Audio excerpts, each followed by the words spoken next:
नमस्कार, मी पंजाब डक. राज्यातल्या सर्व शेतकऱ्याला सांगू इच्छुक आहे, आजच्या कंप्लीट 5 दिवस पाऊस येण्यासाठी शिल्लक आहेत.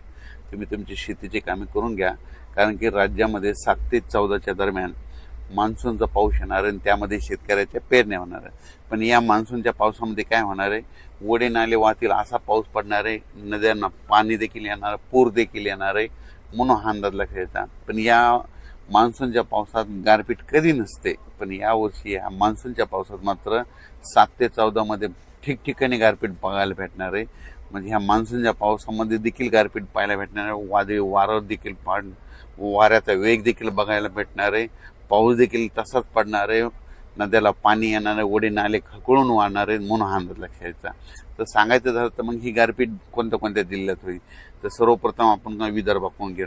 विदर्भात देखील काय होणार आहे, वर्धा, नागपूर, भंडारा, गोंदिया, चंद्रपूर, यवतमाळ या भागात देखील काय होणार आहे, 7 ते 14 म्हणजे 10 ते 14च्या दरम्यान तिकडं पाऊस पण पडेल आणि गारपीट देखील होईल, ओढे नाले वाहतील, म्हणून ही अंदाज पूर्व विदर्भातल्या शेतकऱ्यांना लक्षायचा. त्याच्यानंतर अमरावती, अकोला, बुलढाणा, यवतमाळ, वाशिम, नांदेड ह्या पट्ट्यातल्या शेतकऱ्याला सांगू इच्छितो की तुमच्याकडे देखील काय होणार आहे, 1 जून ते 5 जून तर हे भाग बदलत पाऊस पडणारच आहे.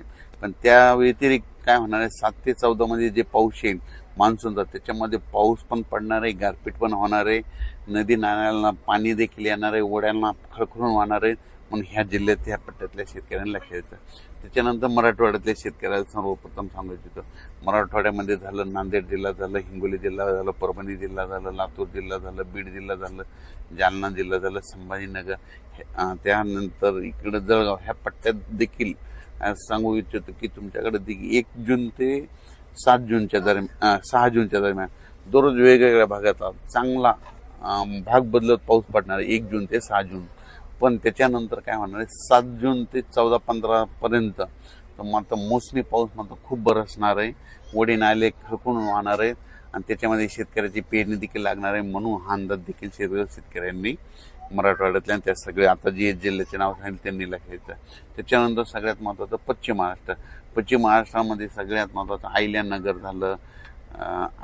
झालं, त्याच्यानंतर सातारा, सांगली, सोलापूर, कोल्हापूर, पुणे, त्या पुणेकरांना देखील या आता मोसमी पावसामध्ये गारपीट बघायला भेटणार. पुण्याच्या पूर्व भाग म्हणजे बारामतीकडं देखील खूप गारपीट पाहायला भेटणार आहे, इकडं सांगलीकडे देखील गारपीट पाहायला भेटणार आहे, सोलापूरकडे गारपीट पाहायला भेटणार आहे, लातूरला जास्त गारपीट पाहायला भेटणार आहे, सगळ्यात जास्त बीड जिल्ह्यात देखील सगळ्यात जास्त गारपीट पाहायला भेटणार आहे.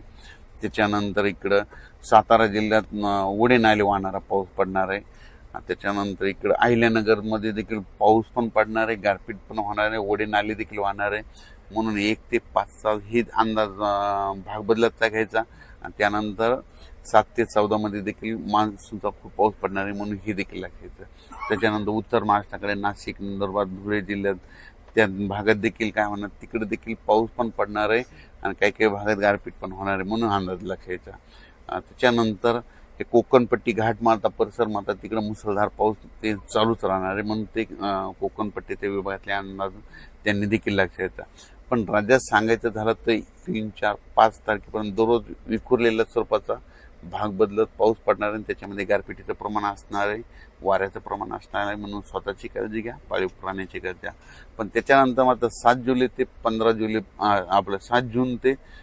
जूनच्या दरम्यान जे मान्सूनचा पाऊस येईल त्यामध्ये मात्र पाऊस देखील जास्त पडणार आहे, गारपीट देखील राहणार आहे, ओढे नाल्याला पाणी देखील येणार आहे, म्हणून हा अंदाज लक्षायचा.